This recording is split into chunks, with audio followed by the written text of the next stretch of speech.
എല്ലാവർക്കും എൻ്റെ കൃഷ്ണാമൃതം ചാനലിലേക്ക് വീണ്ടും സ്വാഗതം. ഇന്ന് ഞാനൊരു സ്പെഷ്യൽ ഐറ്റം ആയിട്ടാണ് ഇന്ന് വന്നേക്കുന്നത്. എല്ലാവരും കണ്ടിട്ടുണ്ടോ ഇല്ലയോ എന്നൊന്നും എനിക്കറിയില്ല. മിക്കവാറും ആളുകൾക്കും അറിയാം എന്നാണ് തോന്നുന്നത്. പിന്നെ അറിഞ്ഞൂടാത്ത ആളുകൾക്കുള്ള ഒരു ആയുർവേദ ഒരു പച്ചിലയാണിത്.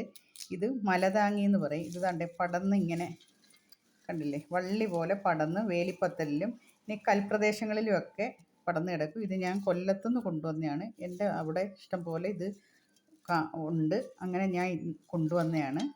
ഇതിൻ്റെ പ്രയോജനം എന്ന് പറയുന്നത് സ്ത്രീകൾക്കാണ് ഏറ്റവും കൂടുതൽ ഇത് പ്രയോജനപ്പെടുന്നത് എന്നും പറഞ്ഞ് സ്ത്രീകൾക്കും പുരുഷന്മാർക്കും കഴിക്കാം. നടുവേദനയല്ലേ, എല്ലാവർക്കും നടുവേദന ഉണ്ടല്ലോ, അപ്പോൾ അവർക്കും കഴിക്കാം. പിന്നെ ഈ സ്ത്രീകൾക്ക് പ്രസവരക്ഷയ്ക്ക് ഏറ്റവും മെയിനായിട്ട് ഈ മലതാങ്ങി ഇല ലേഹ്യം ഉണ്ടാക്കി കൊടുക്കും. കഞ്ഞി വെച്ച് കുടിക്കും.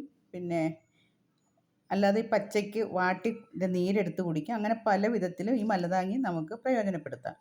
ഇത് കഴിഞ്ഞ് വെച്ചാൽ മലതാങ്ങി എന്ന പേര് തന്നെ വരാൻ കാരണം നടുവേദന ഇത് കഴിച്ച് ലേഹ്യം ഉണ്ടാക്കി കഴിച്ച് നടുവേദന മാറുമ്പോൾ മലയെപ്പോലും താങ്ങി നിർത്താം എന്ന് പറഞ്ഞുകൊണ്ടാണ് ഈ മലതാങ്ങി എന്ന് പേര് വരെ വന്നത്. കണ്ടോ, നടുവേദനയ്ക്ക് ഏറ്റവും ഉത്തമമാണ്. പിന്നെ പെട്ടെന്നുള്ള അബോർഷൻ ഇല്ലാതാക്കാനും അതേപോലെ തന്നെ പീരീഡ്സ് സമയത്ത് കഴിക്കാനും ഒക്കെ ഏറ്റവും ഉത്തമമായ ഒരു ആയുർവേദ പച്ചിലയാണ് ഈ മലതാങ്ങി. കാണാത്തവർക്ക് ഇതൊന്നും കൂടി കണ്ടോളൂ. നമ്മളെ ഇവിടെയൊക്കെ നിന്ന് പടർന്ന് കിടക്കുന്നതല്ല മലതാങ്ങി. ഈ ഇലയ്ക്കൊരു പ്രത്യേക മണവും ഉണ്ട്. നമ്മൾ നെയ്വള്ളി എന്നൊക്കെ പറയുന്നല്ലോ ലേഹ്യം ഉണ്ടാക്കുന്നത്, അത് ഞാൻ ഒരു ദിവസം കാണിച്ചു തരുന്നുണ്ട്. അതും പ്രസവരക്ഷയ്ക്കും നടുവേദനയ്ക്ക് ശരീരവേദനയ്ക്ക് ശരീരം പുഷ്ടിപ്പെടാനുള്ളതാണ് നെയ്വള്ളി. ഈ മലതാങ്ങി അതേ കണക്ക് തന്നെ സ്ത്രീകൾക്കുണ്ടാകുന്ന എല്ലാ അസുഖങ്ങൾക്കും ഏറ്റവും ഉത്തമമാണ്. ഇത് ഞാൻ ഇന്ന് ലേഹ്യം ഉണ്ടാക്കാൻ പോവുകയാണ്. അതിന് വേണ്ടുന്ന സാധനങ്ങളെന്ന് പറയുന്നത് പനശർക്കര, ഇതാണ് കരിപ്പൊട്ടി എന്ന് പറയും. ഈ കരിപ്പൊട്ടി വേണം. പിന്നെ കുറച്ച് ജീരകം, ഏലയ്ക്ക, ചുക്ക് പൊടിച്ചത്, പിന്നെ ഒന്നാം പാല്, തേങ്ങയുടെ ഒന്നാം പാല്, ഇത് കുറച്ച് അരി അരച്ച് വെച്ചേക്കുന്നു. പച്ചരിയോ പുഴുക്കലരിയോ അരച്ച് വെച്ചേക്കാം. ഇത് കുറച്ച് ഉലുവ, പിന്നെ ടേസ്റ്റിന് വേണ്ടി കുറച്ച് വേണമെന്നുണ്ടെങ്കിൽ നെയ്യ്, ഇത് രണ്ടാം പാല്. ഇത്രയും സാധനമാണ് ഇത് ചേർക്കുന്നത്. ചിലർ മഞ്ഞൾപ്പൊടി ഇടും, ഞാനിതിപ്പോൾ മഞ്ഞൾപ്പൊടി ഇടുന്നില്ല. പിന്നെ പ്രത്യേകത എന്ന് വെച്ചാൽ ഇത് അരയ്ക്കുന്നത് ലാസ്റ്റ് മാത്രമേ ഇത് അരയ്ക്കാൻ പറ്റൂ. കാരണം ഇത് പെട്ടെന്ന് മുറുകിപ്പോവും, റബ്ബർ കണക്കായി പോവും. അതുകൊണ്ട് ഈ ഇലയെല്ലാം പിച്ച് നമുക്ക് റെഡിയാക്കി വെച്ചിട്ട് ആദ്യമേ നമുക്ക് ശർക്കര ഉരുക്കി കൊണ്ടുവരണം. ലാസ്റ്റ് ചട്ടി ഇതെല്ലാം കലക്കി വെച്ചതിന് ശേഷം മാത്രമേ ഇത് നമുക്ക് അരച്ചെടുത്ത് അപ്പോഴും തന്നെ ഒഴിക്കണം. ഓക്കെ, ഞാൻ കരിപ്പൊട്ടി ഉരുക്കി കൊണ്ടുവരാം. കൂട്ടുകാരെ, ഞാൻ തണ്ട കരിപ്പൊട്ടി ഉരുക്കി കൊണ്ടുവന്നിട്ടുണ്ട്. നമ്മുടെ ഇലയും അടർത്തി വെച്ചിട്ടുണ്ട്. ഇതിൻ്റെ പ്രത്യേകത കണ്ടിട്ടില്ലേ നിങ്ങൾ? ഈ ഇലയുടെ ഒരു പ്രത്യേകത എന്ന് വെച്ചാൽ നല്ലൊരു റൗണ്ട് പോലെ ഇരിക്കും കേട്ടോ. കണ്ടില്ലേ? ഇതൊക്കെ വെളിയിലൊക്കെ നിൽക്കുന്ന കാണുമ്പോൾ നിങ്ങൾ ഇതാണെന്ന് വിചാരിക്കരുത്.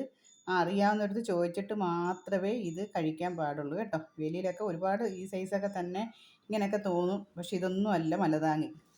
ഇതങ്ങനെ കിട്ടാൻ പാടാണ്. കിട്ടുന്നെങ്കിൽ നിങ്ങൾ ഇത് ആയുർവേദ കടയിലൊന്നും വാങ്ങിക്കാൻ കിട്ടത്തില്ല. ഇതിൻ്റെ ലേഹ്യം പോലും കിട്ടത്തില്ല.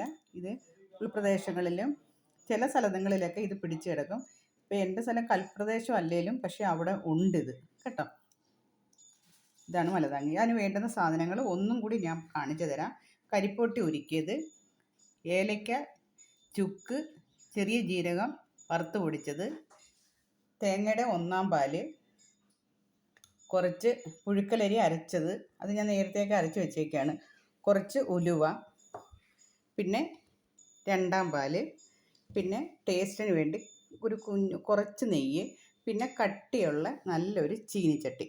ഇത്രയും സാധനമാണ് നമുക്ക് വേണ്ടത്. ഇരുമ്പുണ്ടെങ്കിൽ ഇരുമ്പ് ചട്ടി എടുക്കാം. ഇതിപ്പോൾ എൻ്റെ കയ്യിൽ ഇപ്പോൾ ഇതാണ് ഉള്ളത് കേട്ടോ. ഓക്കെ, നമുക്ക് ലേഹ്യം ഉണ്ടാക്കാനായിട്ട് പോകാം. ഇതെന്ന് പറയുന്നത് എല്ലാം ഒന്ന് ചൂടായി വരുന്നതിന് ശേഷം ആ സമയത്ത് മാത്രമേ ഇത് അരച്ചു കൊടുക്കാൻ പറ്റൂ. ഇത് കട്ടിയായി പോവും. ഈ ഇലയുടെ പ്രത്യേകത എന്ന് വെച്ചാൽ കട്ടിയായിപ്പോയി. ഓക്കെ, നമ്മുടെ ചട്ടിയിലേക്ക് ആദ്യം തന്നെ നമ്മുടെ കരിപ്പൊട്ടി ഉരുക്കി വെച്ചേക്കുന്നത് ഒഴിക്കാം. കണ്ടില്ലേ? അത് ഒഴിക്കുക. അതിൻ്റെ കൂടെ നമ്മുടെ രണ്ടാം പാല് ഒഴിക്കുക. കണ്ടില്ലേ? രണ്ടാം പാലൊഴിച്ച് ഇതൊന്ന് ചൂടാവണം. നമ്മുടെ കരിപ്പൊട്ടിയും രണ്ടാം പാലും നല്ലോണം തിളച്ചിട്ടുണ്ട്. കണ്ടില്ലേ? ഇനിയാണ് നമ്മൾ ചെയ്യേണ്ടത്.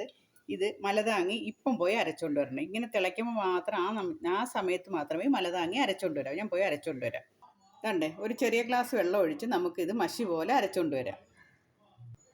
മലതാങ്ങിയുടെ ഇല നമ്മൾ പെട്ടെന്ന് തന്നെ അത് അരച്ചുകൊണ്ട് വന്നിട്ടുണ്ട്. പെട്ടെന്ന് ഇത് ഇരിക്കരുത്, അപ്പോഴും തന്നെ ഒഴിച്ചോണം. ഇനി ഇതിൻ്റെ കൂടെ തന്നെ നമുക്ക് ഉലുവയും കൂടെ അരച്ചുകൊണ്ട് വരാം. ഇത് അരച്ചിട്ട് വേണം ഉലുവ അരയ്ക്കാൻ.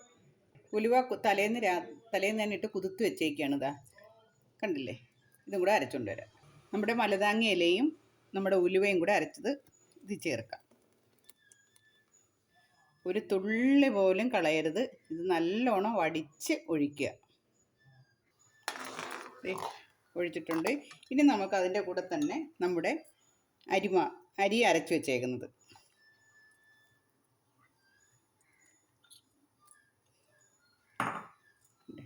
വെച്ചേക്കുന്നതും അതിൻ്റെ കൂടെ തന്നെ ഇട്ട് മിക്സ് ചെയ്യണം.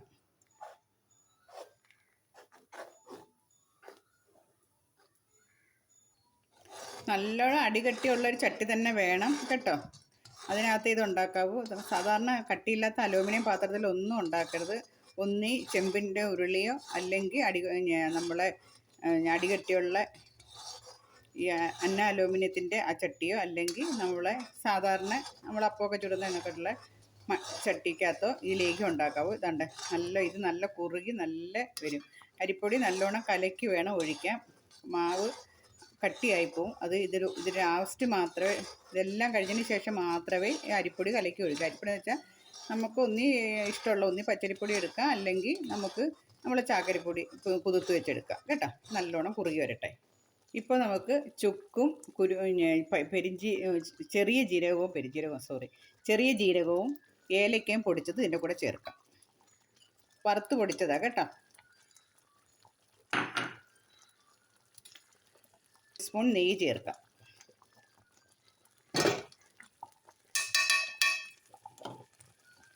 നല്ലോണം മിക്സ് ചെയ്യുക. കട്ടിയായിക്കൊണ്ടേ ഇരിക്കുക. എളുപ്പം തന്നെ ആവും.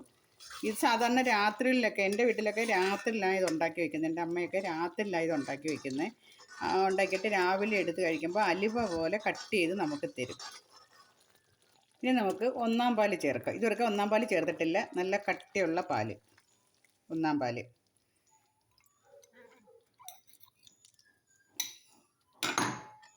ഒന്നാം പാലും ചേർത്തിട്ടുണ്ട്. ഇത് നല്ലോണം മിക്സ് ചെയ്യുക. നമ്മുടെ മലതാങ്ങിലേക്ക് ഇവിടെ റെഡി ആയിക്കൊണ്ടേ ഇരിക്കുകയാണ്. ഇതെന്ന് വെച്ചാൽ എനിക്ക് എൻ്റെ കുടുംബത്തിൽ, എൻ്റെ വീട്ടിൽ എൻ്റെ അമ്മയുടെ അമ്മ, ഞങ്ങൾ വേറേമേന്ന് വിളിക്കും. അമ്മ പതിച്ചയായിരുന്നു. അമ്മാമ്മ എൻ്റെ കൊല്ലത്തെ വീടിൻ്റെ അടുത്തുള്ള കുറേ മുതിർന്നവരെ എല്ലാം വീടുകളിൽ പോയി പ്രസവം എടുത്തേക്കുന്നത് എൻ്റെ അമ്മാമ്മ തന്നെയാണ്. അപ്പോൾ ഈ അമ്മാമ്മ വരുമ്പോൾ ഒരു ഇലയ്ക്കകത്ത് അപ്പോഴവിടെ ഉണ്ടാക്കുന്ന ലേഹ്യങ്ങൾ ഒരു ഇലയ്ക്കകത്ത് കൊണ്ടുവരുമായിരുന്നു. കുഞ്ഞിലെ തൊട്ടേ ലേഹ്യം കഴിക്കുമായിരുന്നു ഞാനും എൻ്റെ ചേച്ചിയും എൻ്റെ അമ്മയും ഒക്കെ. എപ്പോഴും പ്രസവരക്ഷയ്ക്ക് പോകുമ്പോൾ അമ്മാമ്മ ഇതെല്ലാം ഉണ്ടാക്കി കൊടുത്ത് വരുമ്പോൾ ഒരു ഇലച്ചീന്തിനകത്ത് കുറച്ച് ലേഹ്യമായിട്ടായിരിക്കും വീട്ടിൽ വരുന്നത്. അമ്മാമ്മയാണ് കൂടുതലും ഇതൊക്കെ ഞാൻ പറഞ്ഞു തന്നും മനസ്സിലാക്കിയിട്ടുള്ളത് കേട്ടോ. പ്രസവരക്ഷ എടുക്കുന്ന നല്ലൊരു പച്ചയായിരുന്നു, പക്ഷെ മരിച്ചുപോയി. വേറേമേന്നാണ് ഞങ്ങൾ വിളിക്കുന്നത്. കാരണം എൻ്റെ അമ്മയും അമ്മയുടെ അമ്മയുമാണത്. അമ്മയുടെ അമ്മയും ഞങ്ങൾ അമ്മാമ്മയെന്നല്ല വിളിച്ചിട്ടിരുന്നത്, വേറേമേന്നാണ്. അതുകൊണ്ട് ആ അമ്മയുടെ കൈപ്പുണ്യമാണ് എനിക്ക് കിട്ടിയേക്കുന്നത്. എൻ്റെ ചേച്ചി ഒന്നും ചെയ്യത്തില്ല, ചേച്ചിക്ക് അറിയത്തില്ല. പക്ഷെ ഞാൻ എല്ലാം ചെയ്യും. പിന്നെ ഞാൻ ആയുർവേദം പഠിക്കാനും പോയി. അപ്പോൾ പിന്നെ എനിക്ക് കുറച്ചും കൂടെ അറിവ് കിട്ടി. അങ്ങനെ അതാണ് ഞാൻ ഇതെല്ലാം ചെയ്തിങ്ങനെ കാണിക്കുന്നത് കേട്ടോ. ഒരു സ്പൂൺ നെയ്യും കൂടെ ഒഴിക്കാം. നമ്മൾ 2 സ്പൂൺ നെയ്യാണ് ഒഴിച്ചേക്കുന്നത് കേട്ടോ. ഇനി ഒഴിക്കേണ്ട നെയ്യ് 2 സ്പൂൺ നെയ്യ് ഒഴിച്ചാൽ മതി. ഇനി ഇത് തണുക്കുമ്പോൾ നല്ല കട്ടിയാവും. അപ്പോഴും നമുക്ക് ഒരു ഗ്ലാസ് ഭരണിക്കകത്ത് എടുത്ത് വയ്ക്കാം. പ്ലാസ്റ്റിക്കിലൊന്നും ലേഹ്യം എടുത്ത് വയ്ക്കരുത് കേട്ടോ. അതിനകത്ത് എടുത്ത് വെച്ചിരുന്നാൽ നമുക്ക് ഉപയോഗപ്പെടുത്താം. ഇതിങ്ങനെ തന്നെ ഇരിക്കും. ഫുള്ള് ഇത് തണുത്ത് നല്ല കട്ടിയായിക്കൊണ്ടേ ഇരിക്കും കേട്ടോ. ഇതാണ് നമ്മളെ മലതാങ്ങി ലേഹ്യം. എല്ലാവരും ഉണ്ടാക്കി കഴിക്കണം. അറിവുള്ളവർക്ക് ചോദിച്ച് ഇത് മലതാങ്ങിയാണോ എന്ന് ചോദിച്ചിട്ട് വേണം കഴിക്കാൻ. അല്ലാതെ വേലിപ്പത്തലിലൊക്കെ കിടക്കുന്ന ഇലകളെല്ലാം മലതാങ്ങിയുടെ കണക്ക് തന്നെ ഇരിക്കും. പക്ഷേ ഇലയ്ക്ക് വ്യത്യാസമുണ്ട്. അത് ഇല നോക്കിയിട്ട് വേണം, എല്ലാവരും അറിവുള്ളവർക്ക് ചോദിച്ചിട്ട് വേണം കഴിക്കാൻ. സ്ത്രീകൾക്കാണിത് ഉത്തമമായിട്ടും കഴിക്കേണ്ടത്. ഇത് ആണുങ്ങൾക്കും കഴിക്കാം. ആണുങ്ങൾക്ക് നടുവേദന ഉണ്ടല്ലോ. ഇവിടെ ഒരാൾക്ക് നടുവേദനയുണ്ട്, അദ്ദേഹത്തിന് കൊടുക്കാം ഇത്. അതുകൊണ്ട് ഞാൻ കരിപ്പൊട്ടിയൊക്കെ കുറച്ച് മാത്രമേ ചേർത്തിട്ടുള്ളൂ. ഇത് കഴിക്കാനും നല്ല ടേസ്റ്റുള്ളൊരു ലേഹ്യമാണ് കേട്ടോ. എല്ലാവരും എൻ്റെ വീഡിയോ കാണണം. ഇഷ്ടപ്പെടുകയാണെങ്കിൽ മറ്റുള്ളവർക്ക് ഷെയർ ചെയ്യണം, ലൈക്ക് ചെയ്യണം, സബ്സ്ക്രൈബും ചെയ്യണം കേട്ടോ. ഇത് അറിവില്ലാത്തവർക്ക് ഇത് കാണിച്ചു കൊടുക്കണം. അവിടെ പരിസരത്തൊക്കെ ഉണ്ടെങ്കിൽ മക്കൾക്കും വീട്ടുകാർക്കും എല്ലാം കാണിച്ചു കൊടുത്താൽ അവർ അവിടെയൊക്കെ കണ്ടാൽ ഇത് ഉണ്ടാക്കി കഴിക്കും. നല്ലതാണ്, ഏത് സമയത്തും കഴിക്കാം കേട്ടോ. ഒരു 12 വയസ്സ് മുതൽ എത്ര വയസ്സായാലും 90 വയസ്സായാലും മലതാങ്ങിയെല്ലാം നമുക്ക് കഴിക്കാൻ പറ്റും കേട്ടോ. പീരീഡ് സമയത്തും ഒക്കെ കഴിക്കാൻ പറ്റുന്ന ഒരു നല്ല ഉത്തമമായ ഒരു ലേഹ്യമാണിത് മലതാങ്ങി. എല്ലാവരും പ്രയോജനപ്പെടുത്തണം കേട്ടോ. നിന്നെ സപ്പോർട്ട് ചെയ്യണം. ഓക്കെ, ഇത് നീ ഫുള്ള് ഇങ്ങനെ തന്നെ ഇരിക്കണം, ഈ ചട്ടിയിൽ തന്നെ ഇരുന്ന് തണുത്ത്. അപ്പോൾ തണുത്ത് ഒഴിച്ച് കാണിക്കാൻ പറ്റത്തില്ലല്ലോ, നല്ല തിളച്ചിരിക്കുകയല്ലേ. അപ്പോൾ ഇത് തന്നെയാണ് ലേഹ്യം. ഇനി ഇത് ഇരുന്ന് തണുത്ത് നല്ല കട്ടിയായിക്കോളും. ആളുകൾക്ക് ജ്യൂസ് പോലെ വേണമെന്നുണ്ടെങ്കിൽ ജ്യൂസ് പോലെ കഴിക്കാം, അതല്ല കട്ടിയായിട്ട് വേണമെങ്കിൽ കട്ടിയായിട്ടും കഴിക്കാം. ഓക്കെ, അപ്പോൾ എല്ലാവരും മലതാങ്ങി ലേഹ്യം കഴിക്കുക. Thank you. അടുത്തൊരു വീഡിയോസുമായിട്ട് അടുത്ത ദിവസം കാണാം. അതുവരെ എല്ലാവർക്കും നമസ്കാരം. കണ്ടല്ലോ ലേഹ്യം.